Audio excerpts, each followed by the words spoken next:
निरकुंश शासन विजु जनता दल राज्य करुछि। आज ओडिशा राजनीतिक अपराधी मानकर चरा भूमि हो पारे। राजनेता माने अपराध सहित संपृक्ति व्यापक मात्रा रे लगातार भाव में बढ़ी चलती। विजु जनता दल आज ओडिशावासी काल होइछि। राजनीति को अपराधीकरण करिबारे विजु जनता दल ये ओडिशा भली एक शांतिप्रिय जगन्नाथ संस्कृति रे विश्वास करुथिबा 4.5 कोटी ओडिया सरल एवं शांतिप्रिय राज्य भाव में आमर सुख्याति अर्जन करा। किंतु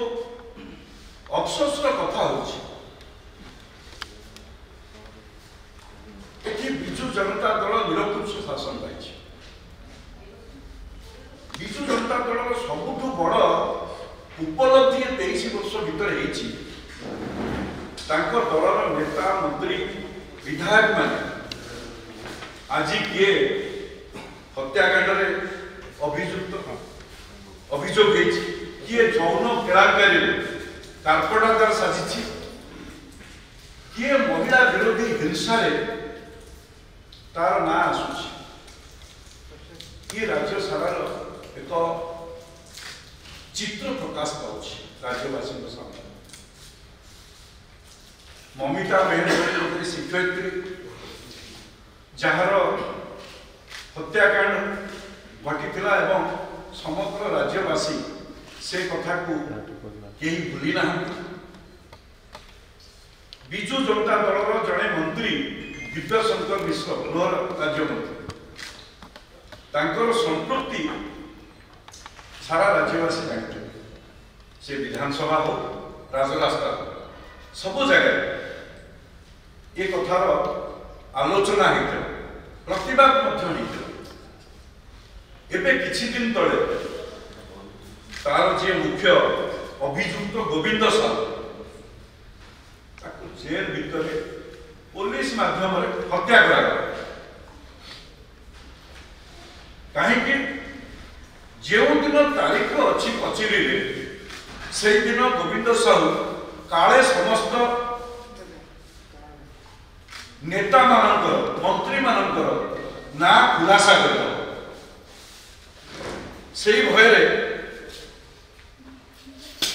गोविंद को पुलिस हत्या कर। आगुरी आम समस्ते जाचे महाकाली जो डबल मर्डर केस होता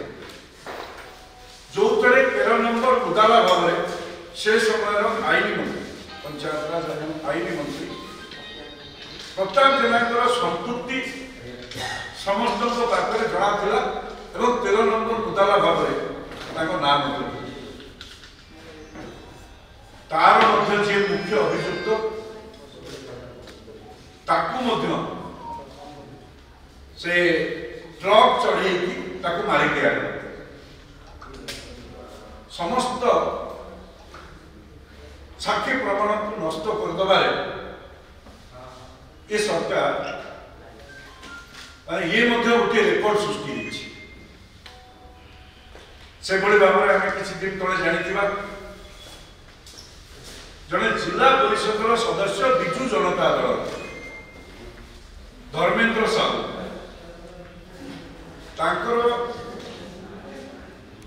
मृत्यु पूर्व से जो शेष भिडटी सोशल मीडिया रे प्रसारित करते जो सांबादिक को कहते से राज्यर जे शिक्षा मंत्री अच्छा समीर दास ना से उल्लेख करते आत्महत्या पर मोबाइल बदवा से सांबादिक को जेरा करने तार कौन तार खबर सारा राज्यवासी जापर पूर्व आम जाचे जो भली परी भली एक संवेदनशील घटना घटी गोटे छोट झीर जो अंग तस्करी कथा उठी तार माँ बापा आत्माहुति दवापाई विधानसभा पाखे उद्यमरत कले पुलिस ताको रक्षा कला सेभଳି एक दुखदायक संवेदनशील घटना जो मंत्री संपृक्ति प्रकाश पाई विशेष कर जो विजु जनता दल स्थानीय नेतार ना प्रकाश पाई एफआईआर से तो जेरा भी है से जामुकोड़ी गप कही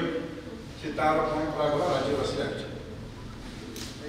से भाव में आम समस्ते जाचे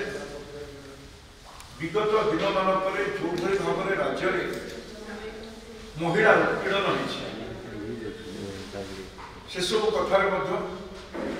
छोट बड़ कथा नुहे प्रधानमंत्री आवास दवाई से जनकलाकारी कथा उठुची देह दवाई पड़ुची